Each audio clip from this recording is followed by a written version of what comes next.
It's Thursday, which means it's time for another video. I have yet to watch Shakma. Don't worry, like I said, as soon as I watch it, I will do a review on it. It's just I've kind of been watching other stuff at the moment and not really around that much to watch Shakma, but I will get to it at some point. And I've gotten requests to review House and Ghoulies, but I want to rewatch those before I do a review on them, because it's been quite a while since I actually sat down and watched them. But especially Ghoulies, it's been like years. But I'm actually doing a review of a movie that was not even requested. This is a movie that I've wanted to watch for the longest time, and it wasn't really available anywhere, and it's not even on Blu-ray that I know of. I know on Amazon it doesn't even pop up as a Blu-ray, only VHS and DVD, and they're both equally expensive. They're very expensive, like really out of print or something. And that is 1980s Fade to Black. Last night, kind of going on Shudder. I kind of go on Shudder to see what they recently release on there, because sometimes they release some stuff that I haven't seen before. Sorry, but when I went on there last night, I saw that they added Fade to Black, and I was like, hell yeah, because I've been wanting to watch this for the longest time. I don't know, I've seen it in like different documentary videos about horror movies. They talked about it in the recent In Search of Darkness, that the 80s horror documentary. So I had to watch it, and I absolutely loved it. It's not a typical slasher movie. Yes, there's killings in it, but sometimes half of the killings aren't even done by the killer. They kind of, like, one guy dies from a heart attack. The one girl dies by tripping over something, getting impaled, and it's just, I absolutely love it. It stars, what is the guy's name? A lot of horror fans know this guy from playing adult Eddie Kaspbrak in the 1990 miniseries of It. I'm trying to remember his name. I just had it on the tip of my tongue, but I completely forgot. But he's the main star in this. His character's name is Eric Binford, and he is obsessed with movies, like, not just horror, like, all kinds of movies. And a lot of people pick on him, just, they think he's a loser. His aunt, which, spoiler, if you haven't seen the movie, stop what you're doing, go watch the movie, and come back to this, because I will be spoiling it. His aunt's actually not his aunt, it's his mother, but she's kind of like ashamed of him in a way.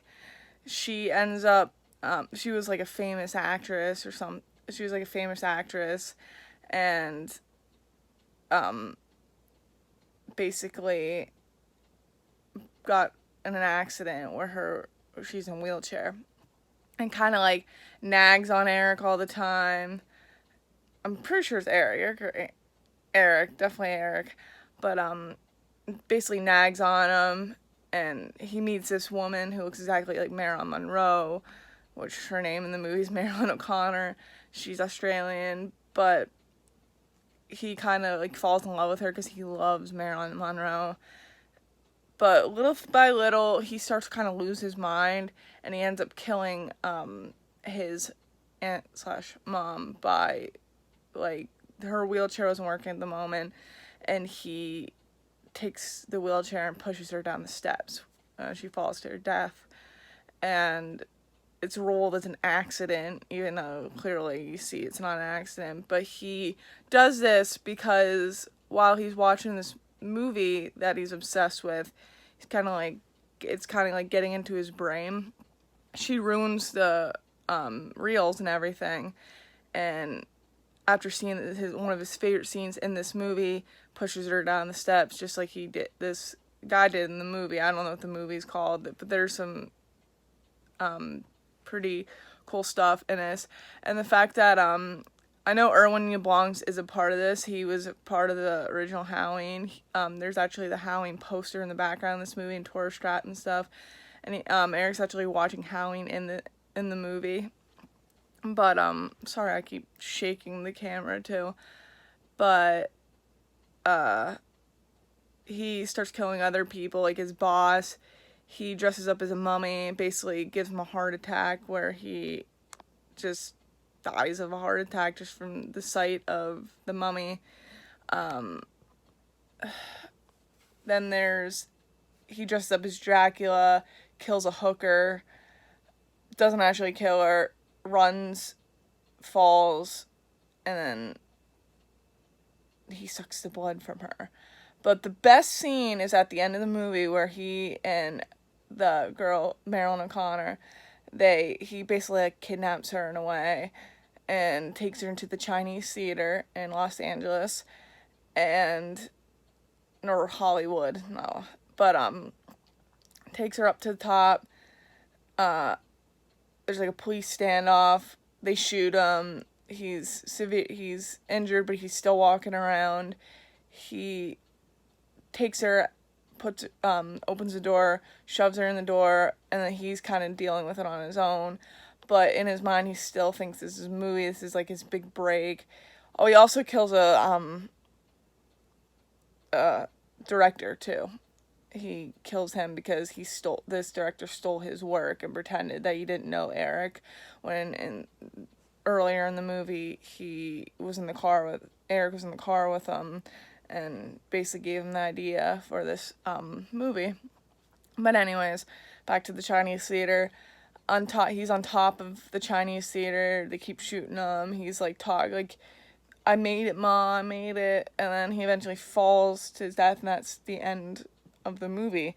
This is definitely, like I said, not a standard slasher. I wouldn't even consider it a slasher. It's just a fun 80s movie. Literally 1980. I would absolutely recommend it to anybody. I'm so glad that I finally got a chance to watch this. I loved it. Absolutely loved it.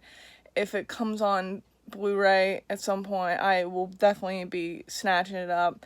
Like I said, though, it's only available right now on DVD and VHS, and both are equally as expensive. So if you have this, that is great. Comment down below if you have it. I'm absolutely jealous because I totally want to own this now. But if there's a movie that you guys want me to review, just comment down below on this video. Like I said, I'm going to get into House and Ghoulies as soon as I rewatch them, and Shockma as soon as I watch that.